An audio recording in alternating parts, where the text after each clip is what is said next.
Okay, y'all, big stuff is happening in the galaxy right now. I'm currently on planet Capstar, and so much has changed over the past week on this planet. A revolution was started, and it was successful. Planet Capstar has completely shifted powers, and a few days ago, a new era began on this tech-filled planet. Hey y'all, and welcome to Oblivion's Library. I'm Haley Straub, your local intergalactic traveler, exploring the galaxy, collecting stories. And for the past few weeks, I've been on planet Capstar, the planet in the galaxy with the most technology out of all of them. Last week, I told a story about a visionary named Rithm, along with his best friend Rocky and his antithesis, Agent Taneli. And this week, I'll be updating y'all on their adventures. We're doing something a little different today here on the Oblivion's Library podcast. Last week's story was a sci-fi dystopia called Don't Worship the Algo. Today's story is Don't Worship the Algo Part 2. It will be continuing where the last story left off, which is something I really wanted to avoid, but this story is so good that it justifies that. If you haven't listened to or read through Part 1, I will be recapping it, so don't worry about it too much.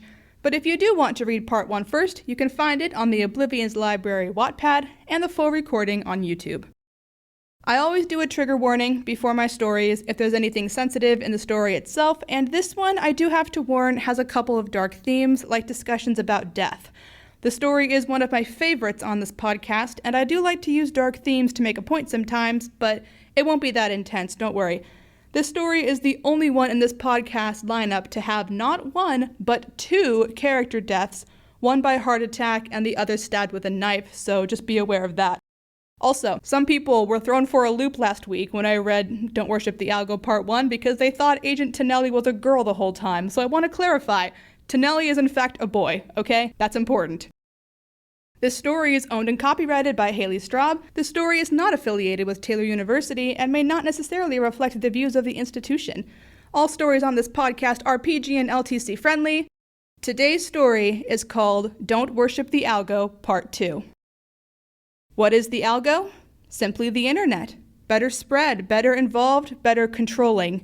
Every AI that mass-produced products, every utility automated, every message sent to online friends, every bit of food and water grown, cleaned, and eaten without ever being touched by human hands. It was all part of one massive algorithm encasing society, the algo. And in Demonium Tower, the largest building in the world, levels upon levels of people in uniform worked at their cubicles, each typed constantly on their computers, getting up only to pass off information to their coworkers. And one of these workers was a young woman named Luci. She quickly gathered up reports from her employees and rushed into a conference room. Today was the usual meeting of all the heads, and while there were only 12 in the room, they represented the thousands of people working beneath them, keeping the algo running. The overseer went around the room asking for reports, and each manager fumbled with their papers. They were all here. The head of production, the general manager, the financial manager, the marketing manager, the human resources manager, and more, along with Luci, the technology manager. They gave their reports. Everything was going smoothly. The experiment known as the Algo was running perfectly. Years passed. Demonium Tower changed. Luci had introduced artificial intelligence to the company, and it was making things more streamlined and productive. Luci was still the technology manager, but in all ways but literally, she was in charge of everything. She was constantly tinkering with the AIs and had fired the workers that couldn't keep up, as well as executives that were no longer necessary. Luci entered the conference room and tapped her tablet, then went around the room asking for reports. All the executives have been replaced by younger, depressed coders who simply asked the AI for a report on their respective locations. Still, the algo was going strong, and the computers were making it more efficient than ever. Years passed. Demonium Tower became a cold, lifeless beacon void of human life, except for one, Luci. No one had been able to keep up to the AI except her, and she didn't need paid employees when AI could do their jobs better than they ever could. Today would have been the usual meeting, but the conference room was empty. Luci turned off the lights and closed the door. The galleries that had at one point held humans in cubicles now held seas of computer servers, with wires plugged in everywhere. Luci stopped at one of these servers to make adjustments to the algorithm. It had been simpler than she thought. Give consumers what they wanted: free food, free Wi-Fi, a free room, the ability to live luxuriously without a job, and they never second-guessed the Algo's intentions. In fact, people loved the Algo, and where Luci saw love, she saw control. But it wasn't enough that consumers loved the Algo, they needed to worship the Algo. And since Luci controlled the Algo, when they worshipped it, they worshipped her. The algorithms were perfected now. People were spending all their time in their rooms perfectly addicted to the internet. Food was overflowing, money was through the roof, and Luci Koaleth was on top of the world. In this society of loneliness and online community, there was a boy named Rocky. He had once worshipped the Algo like the majority of humanity, but his life had changed after he'd met Rithm. Rithm was half person, half program, and fought to get people off the internet. Rithm gave Rocky a key, the key to the Algo, and it gave Rocky admin privileges whenever he plugged it into a computer. This key let Rocky reboot sections of the Algo, and he used it to wake his users up from their deadly dreams. For the past few months, Rocky and Rithm had spread their gospel, occasionally gaining a few friends that started living without on the Algo as much. Rithm drew on walls and buildings in white chalk. Rocky rebooted parts of the Algo with his key, and then escaped the scene without a trace. People, both on and off the Algo, were starting to notice them. Don't worship the Algo. It was whispered like a forbidden rumor. Rithm and Rocky lived in an RV, never staying in one place very long. Rocky had their only headset on right now, and drove the RV around the maze of buildings. There were no roads in this city, only the empty, muddy landscape covered in fog. The van hit a bump. From the back seat, Taneli's head hit the window, and he groaned. Could have just told me we were here. Taneli had once worked for the Algo. Now he was their source of insider information, and since he couldn't do any actual sabotage, he didn't feel much guilt about that. Rocky glanced back at him as Taneli opened his eyes, his blank, colorless eyes. He wasn't completely blind, but he couldn't move around without his cane, which he reached for from its hook on the wall. Rocky parked the RV and took off his VR crown. Sorry about that. Hey, Rithm, we're here. Rithm jumped out of the headset with a flash of lightning and appeared sitting in the passenger seat. He put on his blue light glasses. I've been thinking. Rocky, we've used that key of yours to reboot parts of the Algo. We freed all those prisoners from the pearly gates. We rebooted entire apartment complexes. We even rebooted that video game you used to like. Rithm reached for the crown, and his hand disappeared impossibly inside it, into the algorithm the headset was linked to. He pulled out a cinnamon roll from nowhere and took a bite. But it's not working, Rocky. People still fall back to worshiping the Algo. They're not listening to us. I say we do something more drastic. There's a place where all parts of the Algo merge, a central core that controls everything. In this society, the core controls the world. I say we get in there and reboot it. We reboot the entire Algo at once. Taneli gaped at him. You plan to reboot Demonium Tower? Cool beans. Rocky opened the door and peered out into the foggy city. Where do we find it? Rithm shook his head. Demonium Tower is one of the few places in the world that still has a security system. Most of the Algo's agents are there to protect the core from any intruders, and they're not likely to let me in with my track record. You know what? We'll just travel through the Algo. I'll take you. Taneli, you coming? Taneli shrugged. Pass. Rithm grabbed Rocky's wrist, and power shot through Rocky like electricity, and Rocky was pulled into the Algo along with Rithm. Rocky had traveled via the Algo a few times before. Rithm described it as beautiful, but Rocky could never see anything while he was inside.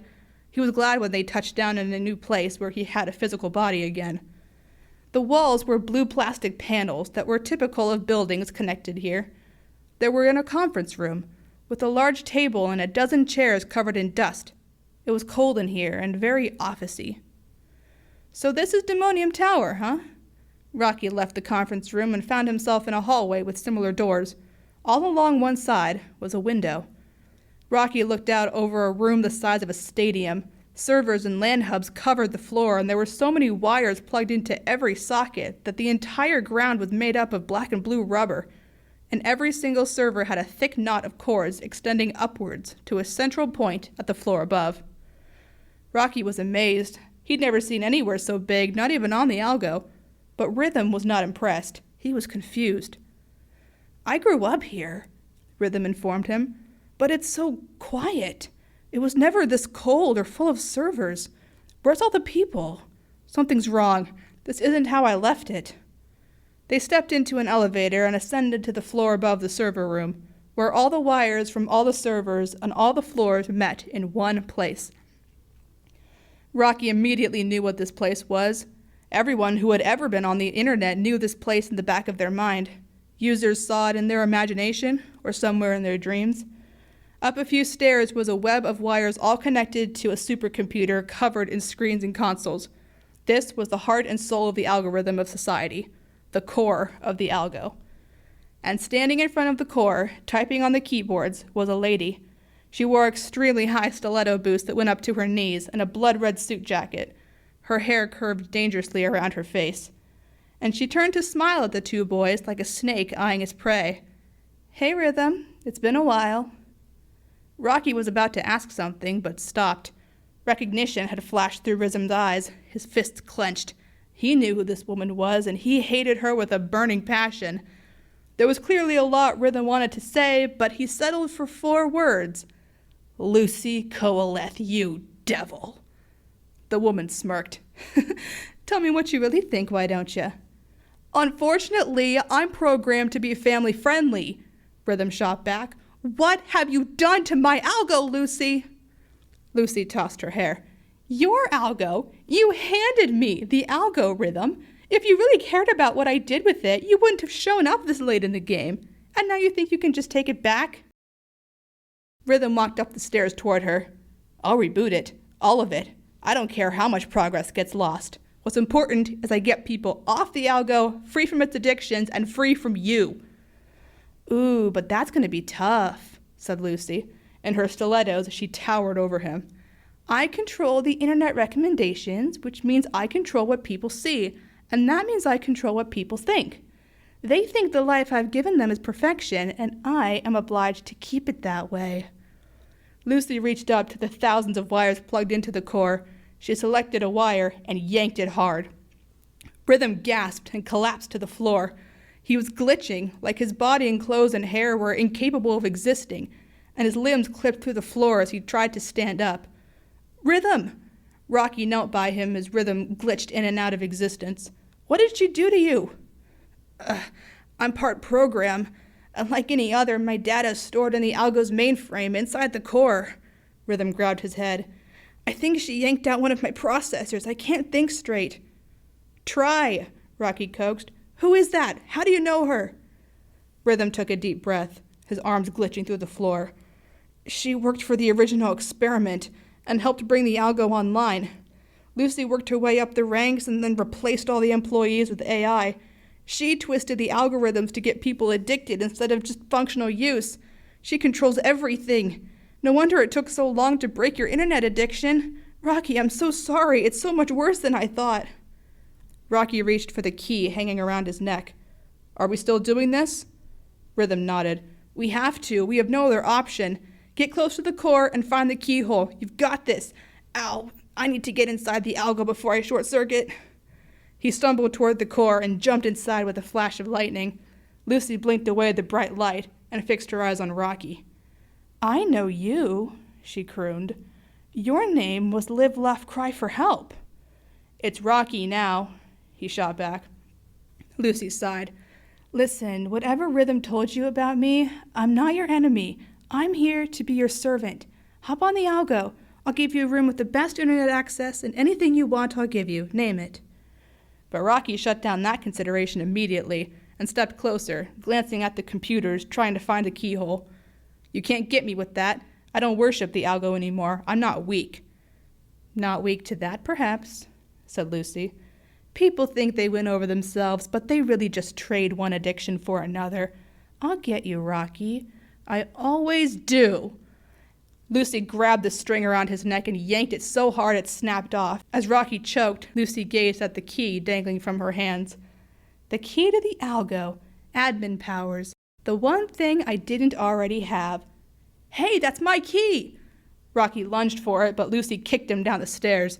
He hit his head hard on the way down. "Let's see this one drive you insane, Rocky. Agents, lock him up. He knows where." Rocky and Rithm were always getting themselves into trouble. That was why Taneli preferred to stay in the RV. After all, there was nothing for him to see, and he preferred being left alone with his depression. So when agents in black suits found and arrested him, he didn't resist. It was a long time coming. Taneli found himself in an unfamiliar room, with a crown on his head. In the VR headset, all he could see were blobs of color, and he didn't know what he was supposed to be looking at, so he took the headset off. The room was large and full of blue tones, but there wasn't anything recognizable that he could see. Black figures moved around, which he assumed were agents. The only thing other than that was a splash of red. "Taneli Bliss," a voice addressed him. "Do you know where you are?" "I'm guessing this is Demonium Tower. I'd recognize its stench anywhere." The voice snickered, and high heels clicked toward him on the floor. "And do you know who I am?" "I know your voice, from the training videos." Taneli tried to remember back to his days of being an agent, watching videos of a woman in a red suit explain the details of the job. He remembered her perfect face, her perfect hair, her perfect figure, and if Taneli was the romantic type, he would have found her attractive. "My name is Luci Coaleth. Taneli Bliss, you used to work for me as an agent, as a warden. You betrayed the Algo and started working with rebels. Why?" "Is now a good time to mention that you've successfully captured a blind man?" Taneli yelled in her direction. "Sure, I worked for you. In all ways but literally, I worshipped the Algo. But then these two brats blew up a computer in my face, and in my moment of need, after so many years of working for the Algo, what did it give me? Nothing. Rocky and Rithm at least give me a place to stay. Honestly, I think Rhythm's a bit naive about his whole getting people off the Algo thing, but helping them is better than sitting around doing nothing." Lucy sighed. "Don't think that because you used to work for me I'll treat you any different. I assume you can't see anything in the crowns? But still, there has to be something you want. Break away from Rithm and his pathetic plans. Work for me again. I'll give you anything you want. Name it." But Taneli only shook his head. "There's only one thing I want, and you can't give it to me. And I'm not taking your deal. I don't care." Agents harshly dragged Taneli down confusing hallways. Demonium Tower was huge and empty, and Taneli had only been here a few times when he could see. They shoved him through a door. Taneli lost his balance and fell against something hard in the middle of the room. He heard the door lock behind him. The lighting was too weird in this room, and Taneli couldn't make out where he was. He felt around until he found a chair and sat in it. Being in a new environment always freaked him out. "Hello?" It was a woman's voice from across the room. The chair she was sitting in squeaked. Let me guess. You're here for the same reason I am. Locked in this silly conference room because they don't know what else to do with us. If the pearly gates won't hold us, nowhere will. That's what makes us the most dangerous people of all. We're not prisoners of our own weaknesses." She came closer to him, and Taneli could barely see her outline. "Your eyes," she realized. "How blind are you?" I can see colors and some shapes." "Do you mind if I take a closer look?" Taneli nodded, and the lady took his hand. She moved it to her face, and Taneli felt her eye, her jawline, her ear, the texture of her hair. He tried to form a mental image of what she looked like. She felt his face, too, stretching the skin around his eyes as the world moved in and out of focus. "My name is Anna," she said. "I'm an optometrist. I think the Algo's great. People spend weeks on the internet and come to me asking why their eyes hurt. I was making bank. Lucy's agents didn't like that. I'm so successful off the Algo, and they brought me here to figure out what to do with me. What about you?" "I'm Taneli. I used to be an agent until I was blinded." Anna clicked her tongue for a while. "I'd like to take a better look at your eyes at my office. You were an agent. Can you get me and you out of here?" Taneli tried to recreate a map in his head. "I can, if we are where I think we are." "Okay." Anna paced around the room, clicking her tongue some more. "I'll be your eyes, you be my map. First we need to get through this door. It's got an electromagnetic lock. It needs a key or passcode. Do you know it?" Taneli followed her to the door. "No, but I know something better." He told her to put in a series of numbers and letters. That should have opened a menu screen. Just select all the text and delete it, with no code telling it what to do and electromagnets as useless as scrap metal. The lock clicked open, and Anna led him to the elevator nearby. He told her how to override the controls, and they started descending. Taneli shrugged. It's not so much hacking as it is deleting the programs inside. It's really easy. Once the algo realizes a program's been deleted, it gets recovered from data inside the core. Then the deleted code gets patched. That usually takes a few minutes, though. We should have time. They reached the ground floor, and Taneli directed them out an emergency exit instead of the main entrance to avoid attention. After deleting a couple more door lock programs, they were outside free. Anna's home smelled like rubber, cleanliness, and fear. Taneli knew at once this was a doctor's office.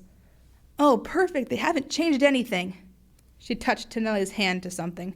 Sit down here, I'll put on some coffee and take a look at your eyes. Anna clicked to herself as she worked, and Taneli couldn't really tell what she was doing. But he didn't feel nervous here. It was the first time he'd gotten his eyes properly checked since the computer explosion. He'd forgotten people like Anna still existed, that not everything could be done on the Algo. What color were your eyes before the accident? Anna asked. They were hazel, I think. And Taneli realized he didn't properly know what he looked like now, or what his mysterious friend looked like. Anna, what color are your eyes? Anna chuckled. Oh, they're gray, like a light, dull gray, and my hair is kind of reddish. I haven't washed or brushed it in a couple days. I'm glad you're not seeing me like this.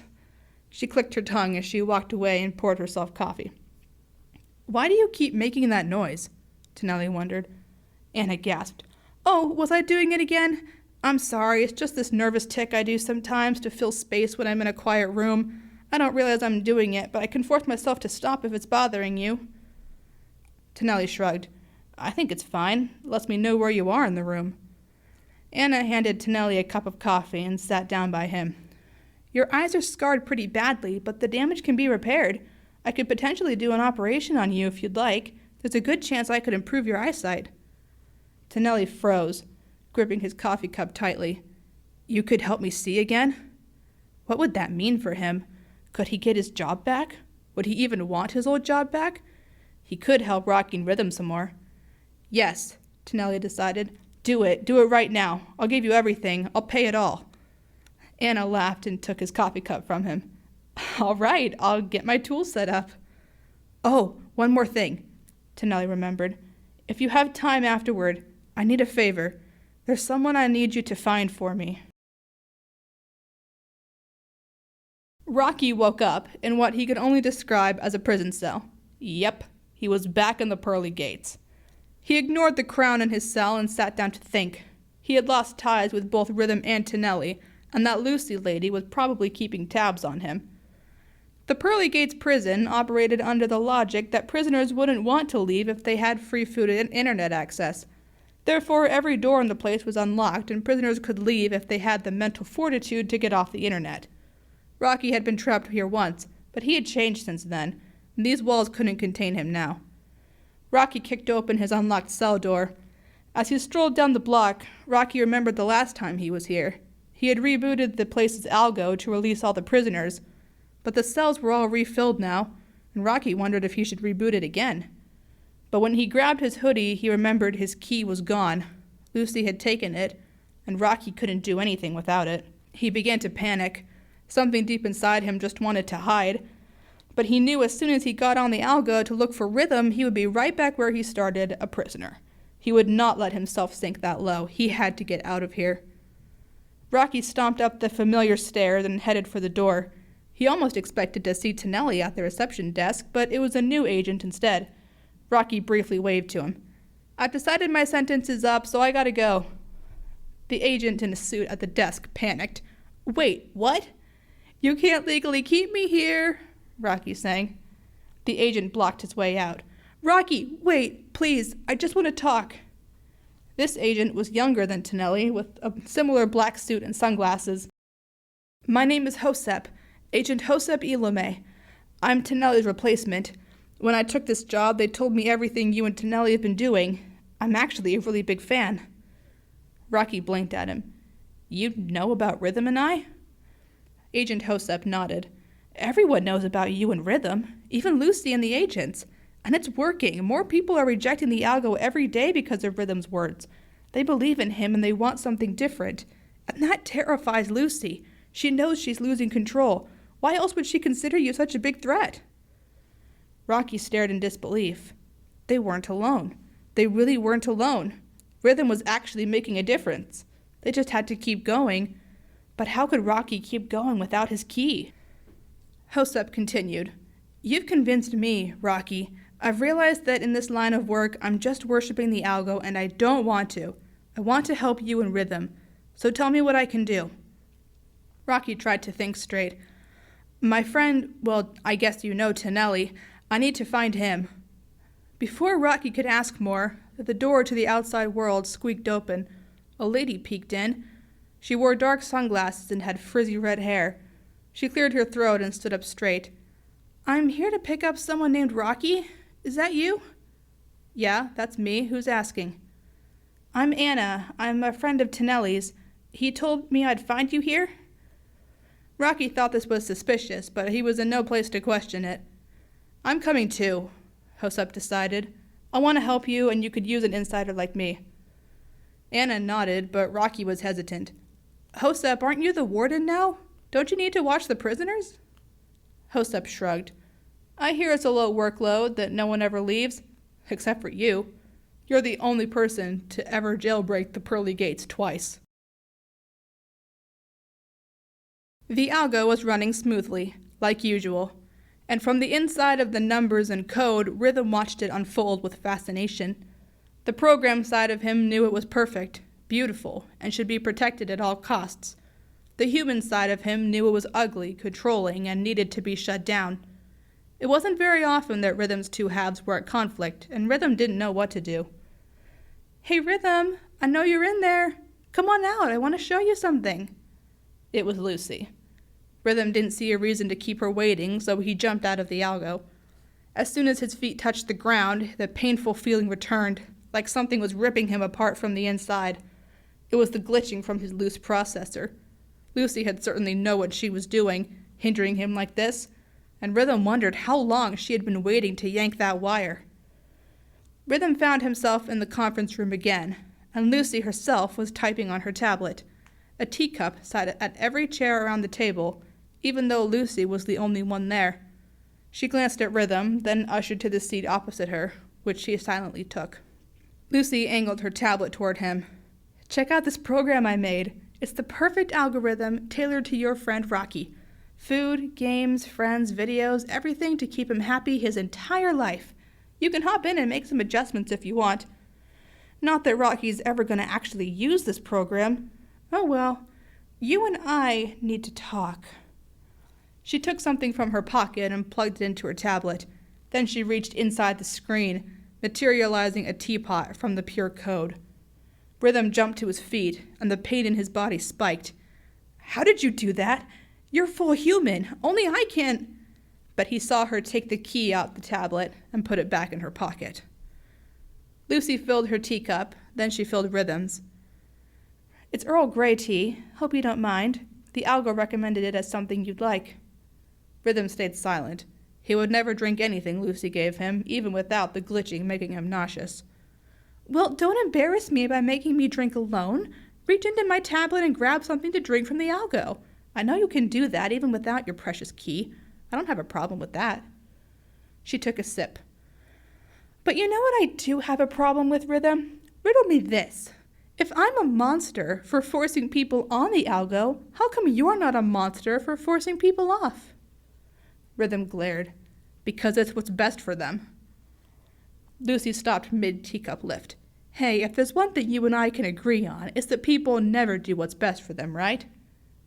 Right. They clinked their teacups together. Luci took another sip. You want what's best for people, and you have a vision of the perfect life for them. Funny, the only person I've ever heard say that is me. Luci took another sip. You can do it. I believe in you, Rithm. And what do you have against the Algo exactly? It's corrupted, Rithm replied.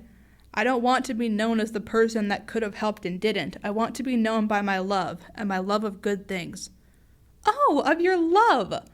Luci exclaimed with a laugh. If I remember right, the very definition of love is choice, being respectful of others' decisions and not forcing lifestyles on them that they don't want. You love people by forcing them into a life they didn't ask for? And here I thought programs couldn't handle paradoxes. Rithm rolled his eyes. It's perfection, okay? I'm replacing their life of corruption and giving them perfection. It's still using force, and they're not going to see it as perfection, not while they still remember what they lost. It sounds to me like your love logic has some holes. Luci tucked her hair behind her ear. I have a proposition for you, Rithm. You know me, I give people what they want, and I'm willing to give you what you want. I will step away from the core and never touch it again. You can do as you please to the Algo and its systems. You can fix your glitches. Rocky and Taneli can live free. You can get as many people off the internet as you desire. All I ask is one thing. She held out a headset. Put on the crown, Rithm. Worship the Algo. Worship me. Shaking, Rithm took the crown from her.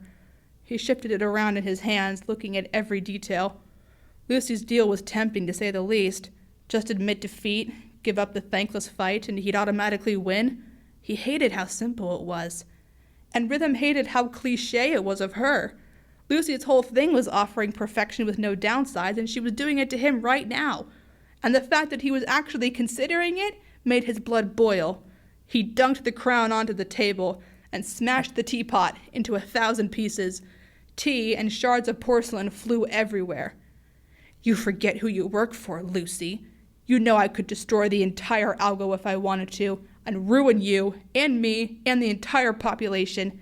I could destroy the world and everyone in it. I could do it, and there is nothing anyone could do to stop me. This is your last warning. Do not tempt me. Rithm jumped inside the crown and flew away through the Algo. He needed to clear his head, and that meant getting as far away from Luci as possible. Anna's eye doctor office was strangely surreal, like a place that only existed in memory until you found it again. The cinder-block walls were painted in pastel colors, and Anna welcomed Rocky and Hosep warmly, with coffee already made. The three of them sat around her living room, just savoring a break from the chaos. Rithm jumped out of Anna's laptop, and the group talked for a half an hour, introducing themselves. When Anna took off her coat and brushed out her hair, Rocky noticed something that made him stare. Anna was missing an eye. Her left eyeball was simply not there. But she didn't mention it, and Rocky didn't want to be rude by asking about it, so he ignored it. My cupboards are bare, and the wall waiters are turned off because I'm supposed to be arrested by now, Anna commented, taking some leftovers from the fridge. Hey, Rithm, you want some coffee? But Rithm was distracted looking at Taneli, who was passed out in an operation chair with bandages over his eyes. Yeah, thanks. Rithm returned to the group at the table, snacking on cinnamon rolls and black coffee.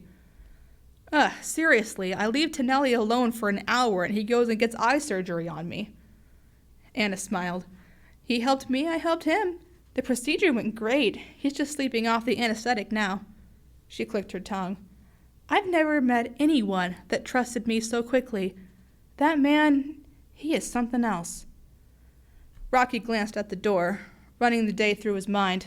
Everything was chaotic, and the coffee was not helping him calm down. He barely noticed when Rithm asked what was wrong and tried not to panic. Rithm, Luci took my key. The key to the Algo that you gave me, she pulled it off my neck. I'm so sorry.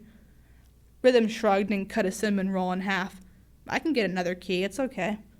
It's not okay, Rocky cried. You trusted me with it, and I managed to lose it. That key was my purpose. It's more important than I am. Rithm nodded. You're right. We need the key to restart the Algo. But Rocky, you don't need that key to be worth something. Just because you've lost the key does not mean you've lost your resolve. That key was to unlock any cages temptation might throw you in. But you don't need a key if you can just break the bars. Anna sat down with her coffee. I'm sorry to eavesdrop, but did I hear you guys are going to restart the Algo? Because I'd like to vote one for no. I mean, I certainly see where you're coming from, but I live just fine using the Algo sparingly. Eye fatigue brings me good business. Rocky blinked. But that's like our thing, is don't worship the Algo. That's like our whole thing. Anna shrugged. First I've heard of it. Hosep and Anna began talking, and Rithm turned to Rocky again. I talked with Luci earlier. She said that rebooting the Algo was forcing people into a life they didn't ask for, and if I do it, people will see me as a villain. Rithm sighed. I know Luci is the worst, but I have to wonder if there's some truth to what she's saying. Maybe this whole thing we're fighting for isn't right. Rocky laughed. So where does that put us? I don't have my key, you don't have your directive. What are we doing with our lives? And Rocky laughed at his own anxiety, but Rithm was grave. Rocky, are you afraid of death? That surprised Rocky. I mean, sure, everyone is. And I understand life is temporary, but I don't understand why we're having this conversation. Are you okay, Rithm? Why are you talking like this? Rithm blinked and shook his hair out. If worst comes to worst, I know a way we could win. One way or another, I'm taking my Algo back. We're going to go for the core, you're going to get the key from Luci, and we are going to restart the entire Algo. That is the plan. Rocky nodded. Uh-huh, and remember how well that went last time? Rithm glanced at the cinnamon rolls on the table. Fascinated, he picked up the bread knife. It was clearly the only knife Anna had on hand, and was the complete wrong shape for cutting cinnamon rolls. The knife's handle had a milky white pearl texture. Just leave it to me. Rocky and Rithm jumped through the Algo to get back to Demonium Tower. They encountered absolutely nobody inside its chilly halls, and while Rocky was glad, Rithm was wary. The core was just as it had always been, with Luci perched on top, eyeing them in her flaming red jacket. Well, look who it is. The son of Utopia wants to unravel his father's legacy. Think about this. You sure you want the world to hate you? The world already hates me, Rithm shot back. Because you made them think that way. They don't love you, Luci, and if they knew they had a choice, they'd choose me. Rithm stomped up the stairs to the core and reached for the key lodged in its sensors. No thank you. Luci grabbed him by the collar and pushed him away. No one gets close to the core other than me. And in one move, Luci grabbed a wire leading to the core and yanked it out. Rithm screamed, his body glitching in and out of visibility. Luci kicked Rithm and he fell down the stairs. And as he landed on the floor, the glitching stopped. Rithm didn't move. Rithm? Rocky asked nervously. He ran to Rhythm's side, his heart pounding, and Rocky panicked as he tried to check for vitals. Atop the stairs, Luci cackled. Who knew killing someone was that easy? Me. I knew, 'cause I've done it before. So much for worshipping your little cause, Rocky. Can I recommend something else to worship instead? Rocky was terrified, but when he looked back down, Rithm was gone. He had vanished, like he just teleported away, leaving Rocky kneeling in the middle of the floor for no reason. Rocky was alone. That's what happens to anyone who challenges me, Luci continued. I've seen it before. The ones who claim they're strong enough to resist me, strong enough to stand up to computers, they end up not being strong enough to survive a bullet to the heart. I've made the Algo what it is today. There's no it without me. But as Luci continued to talk, Rocky noticed something appear on the screens behind her. A loading bar appeared, with a message that said configuring. Rocky stood up as the percentage grew. 30%, 50%, 70%, 90%. And as the bar reached 100%, a hand reached out of the computer screen. It grabbed the side of the monitor and a person climbed out of the solid screen. Rocky couldn't believe his eyes. It was Rithm. Rhythm's skin was burning a bright blue, so bright Rocky couldn't look at him directly. He was made of pixels and numbers, like he could only exist inside the computers. Rocky knew immediately this was Rhythm's program half. And in his hand, Rithm gripped the pearl-handled knife from Anna's office. Luci was still focused on Rocky below her, never thinking an attack could come from behind, so there was nothing stopping Rithm from driving the knife into Luci's back. Luci froze, realization and panic spreading over her as a bloodstain appeared on her red coat. But she didn't scream. Rocky didn't know if it was the shock or her lungs or something preventing her from feeling the pain, but she froze, her eyes darting around for something to save her.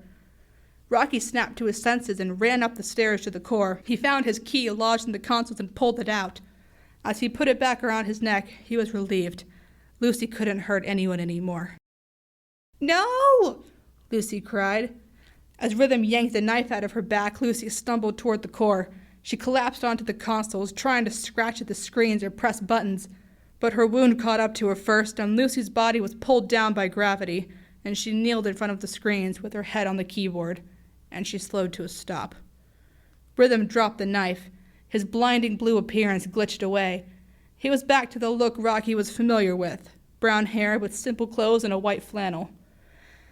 Sorry that took so long, Rithm chuckled. Programs can take a while to get recalled to the core. I'm exhausted. Bro, you can't do that to me! Rocky grabbed Rhythm's shoulders and hugged him. You scared me! I thought you were dead! Rithm ran his fingers through his hair. Well, not anymore anyway. You got the key, right? Gratefully, Rocky grabbed the key around his neck. You do the honors, Rithm. Rithm took the key from Rocky and faced the core. Its screens and consoles and keyboards were still clicking, still working. The entirety of the evil algorithm that plagued society all connected to right here, and finally, Rithm was back in control. Rithm fingered the keyhole in the computer, but he fidgeted with the key in his fingers. He lined the key up with the hole, and he hesitated, with a look of confusion and reluctance. I want to be known by my love and my love of good things. Rithm turned away from the core. There are people who haven't heard our message, who think the algo is all there is to life. I should warn them before I shut it off. That would cause more harm than good, and it wouldn't be fair. That would be forcing people into a life they didn't ask for, and that's not love. He stepped down from the core, and Rocky watched him, confused. But Rithm, we made it all the way here. I thought this is what we were aiming for. Rithm shook his head. We can't just steal people's life away without their consent. We need to convince people not to worship the algo, so they can get off on their own, like you did. And we'll definitely use the core, switching up the recommendations and getting our message out there. But for now, we'll keep it running, until we spread the message to as many people as possible. And one day we'll shut it off, but not until we've looked every single person in the face and asked them, do you worship the algo? Meanwhile, in a doctor's office nearby, Agent Taneli woke up. Immediately, he noticed something was different. His eyes felt different. Without waiting for Anna or calling for her, he tore the bandages off his face. The sheer light of the world shocked him, but as he coaxed his eyes open, the room became clear. It had worked. Taneli could see again. He was so happy he couldn't speak as his eyes dashed around, taking in every corner of the room, every shadow, every line, every texture. Carefully, Taneli got out of his operation chair, his legs still a bit wobbly, and he realized that even though he had been in this room before, he had no idea where things were. He thought of Anna, how he would thank her, he would pay her, he would give her everything in the world. The clicking. Taneli heard it, recognizing Anna's nervous tick. He followed the sound to her living room. Anna? The woman in the room whirled around to face him, surprised. Was it Anna, or was it someone else? It had to be her, but it wasn't until now Taneli realized just how much Anna had failed to tell him about herself. Anna's left eye was missing, and the closed eyelid was hollow in her skull. But like she'd said, her right eye was gray, and her face was full of scratches and scars that Taneli hadn't felt the first time round. You weren't supposed to see this. Anna moved her hair so it covered her bad eye. You weren't supposed to see me. Taneli stepped up to her and touched her face, just to make sure she was real and she really was the same person that had helped him earlier. And she was. Taneli looked Anna in the eye, her only eye. Would you believe me if I said you are the most beautiful thing I have ever laid my eyes on? My working, functional eyes, thanks to you. I don't care how you looked then, and I don't care how you look now. All I care about is how I can look. You saved me, Anna. You're beautiful. And Anna burst into tears. That's the sequel to Don't Worship the Algo.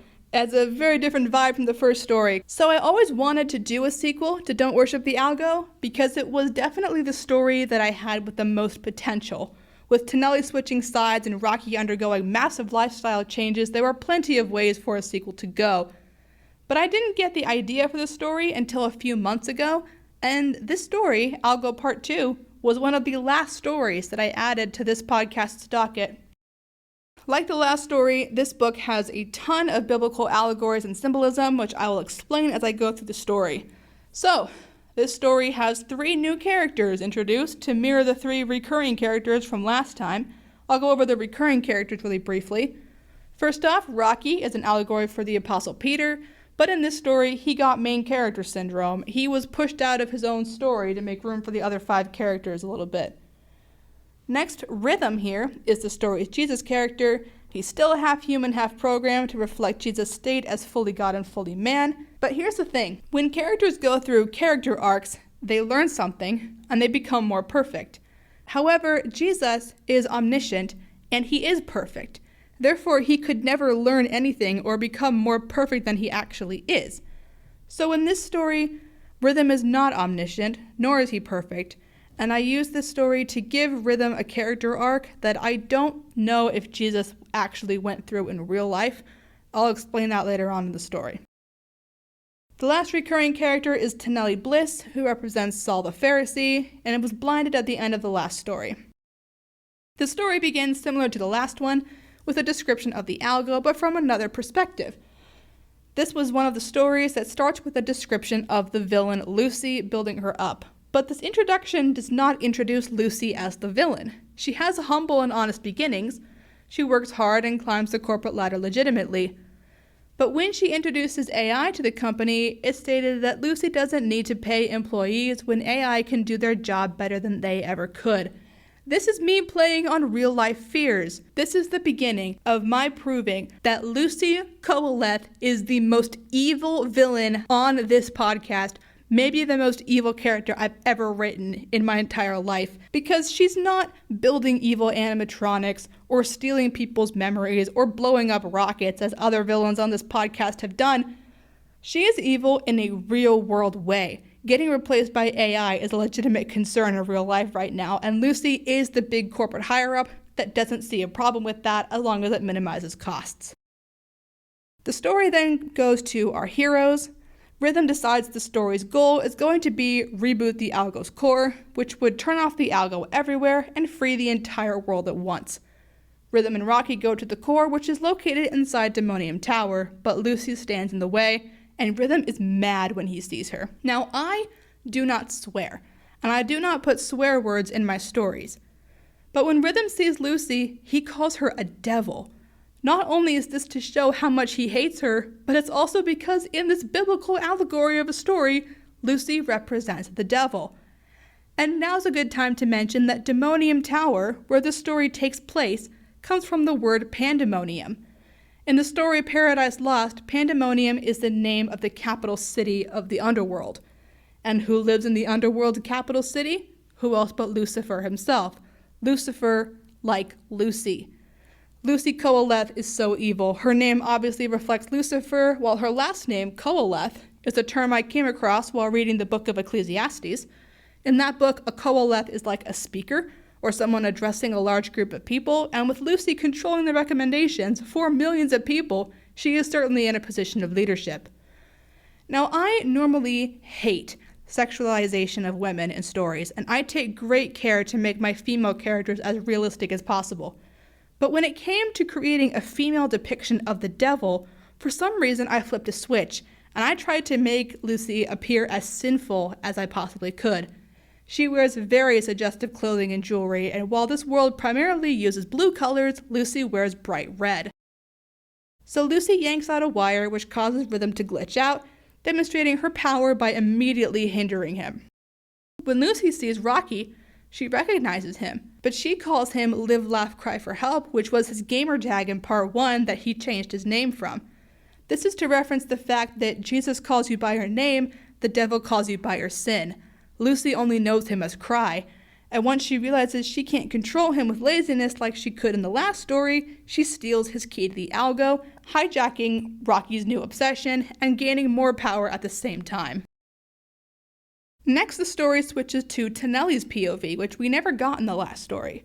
Taneli is not completely blind, he can still see vague shapes and colors, but in Taneli's POV, the story does not include any physical description because he can't deliver it. Anna doesn't get any physical description other than what she says about herself until Rocky sees her.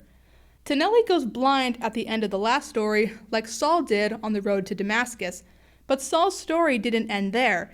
His sight was restored by Ananias, and Taneli meets his own version of Ananias in the form of Anna, the optometrist, the type of person he would have arrested had he met her in the last story. But she restores his sight to him. I try to keep the male-female ratio in my stories fairly even when it comes to characters, but in Algo Part 1, the only 3 characters were all males, and I knew going into Part 2 I needed to add some female representation, and Anna was the first female character that I thought up in this series. Taneli helps Anna escape by deleting programs on the door locks, and Taneli mentions that all the Algo's programs are stored in the core until they get replaced, which foreshadows how Rithm revives later. The story's midpoint jumps to Rocky in the Pearly Gates prison the second time he's here. I want to point out that in Part 1, Rithm and Rocky freed everyone in the prison. Taneli said the prison will be full again of voluntary prisoners, and this is exactly what we see here. So Taneli has been replaced by Agent Josep Ilume. Josep has the least amount of screen time, but I still wanted him there to show how easily the Algo has moved on, and to show an insider perspective. The name Josep is the Spanish version of the name Joseph, and since the agents are allegories for Pharisees, Josep is Joseph of Arimathea, the man who lent Jesus his tomb for 3 days. Josep was supposed to have a much bigger role in the story, but he wasn't doing much to help the plot, so I cut him from most of the other scenes. Next, the story goes to Rithm, who's conflicted between his human and program halves. Luci talks to him in Demonium Tower's conference room, and this scene is an allegory for the devil tempting Jesus in the wilderness. Luci butters Rithm up, flexing the key in front of him, and she tells Rithm to reach inside the Algo and materialize some food. Just like how the devil told Jesus to turn rocks into bread, Rithm doesn't. From a storytelling perspective, sharing a meal with someone implies trust and letting your guard down, and Rithm does not eat or drink anything in Luci's presence.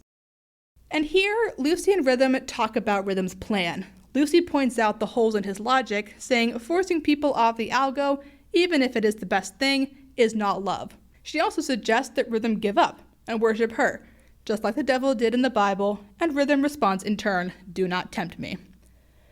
So Rithm joins Anna, Rocky, and Josep, and an unconscious Taneli in Anna's eye doctor office, where they have an allegory for the Last Supper. But instead of wine and bread, the group has coffee and cinnamon rolls, and this is where Rithm gets the knife that he keeps for later. Rocky and Rithm make a run for the core again, and face down Luci. The final confrontation is the story's climax, and it is an allegory for Christ's death and resurrection. On the cross, Jesus' humanity was killed while his deity obviously moved on, but for Rithm it's not so exact since he doesn't have a divine side like Jesus did. Luci yanks a wire out which kills Rhythm's program half. It's kind of like when your phone dies and the phone turns off, only in this case, the phone is Rhythm's human body, so he just shuts off in the middle of the floor. But as is foreshadowed earlier, all programs, including Rithm, are stored in the Algo's core, and Rithm reboots a couple seconds later and climbs out the computer. With Luci distracted, he stabs her in the back, reflecting how Jesus died, descended into hell, and defeated the devil. With Luci's death here, I wasn't sure how to actually kill her off. I considered having Rithm push her down the stairs or pull her inside the computer with him, but every method I thought of following the story's theme also came with it the possibility that Luci could have survived. I wanted it very clear that Luci is not coming back from this one because Christ has defeated the devil and the devil ain't coming back. Hallelujah. Rithm stabbing Luci with a knife was the simplest and cleanest way to permanently kill Luci. When Luci realizes she's dying, she trips over to the Algo's core as if she's hoping it will save her, but like Taneli tells her earlier, the Algo doesn't help you in time of need. Luci dies collapsed on the consoles, kneeling in front of it, kneeling because she worships the Algo. The villain is defeated, but the story isn't over yet, and this part here shows how powerful and evil of a villain Luci is in the story. She talked some sense into Rithm earlier, and Rithm actually listens to her logic. He decides that forcibly changing people's lives isn't love, even if it's ultimately for the better. And this scene is my justification for why in real life Jesus hasn't come back yet. because Jesus could easily return, eradicate sin from the earth, and take everyone to heaven. But it's been 2,000 years and he hasn't done it yet. And I believe it's because Jesus is waiting for as many people to repent as possible, as many people to not worship the Algo before he turns the key. But I want to point out that at the end of the story, while Rithm does retain control of the Algo, he doesn't use the key. Luci convinced him to change his mind. With the Algo the same as it is in the beginning of the story, nothing in the world really changes. Luci's world is still in power. Luci literally dies in this story, and she still won. It's just like the devil has been defeated, but sin still remains in the world until Jesus comes back. Come back soon, Lord Jesus. The very last scene includes Taneli waking up with his eyesight restored. Remember from part 1, Taneli's name means God will judge. In part 1, Taneli was a villain and was judged by going blind. In part 2, Taneli was a good guy and was judged by receiving his sight again. Once again, I want to make it clear that I do not believe physical impairments are direct results of sin or good works in real life, and I only use them as character elements here. In real life, Saul changed his name to Paul, but Taneli does not get a name change the same way. But Taneli lays eyes on Anna for the first time, and he realizes that Anna only has one eye. This kind of just happened to her character. I just rolled with it. I didn't say, okay, she's going to do this in particular. No, she kind of just showed up that way. And I love when characters do that to me. Taneli supported the Algo in the last one and was blinded. Then Taneli rejected the Algo and received sight. Anna is the best of both worlds. She doesn't worship the Algo, but does use it for functional use as well as her job.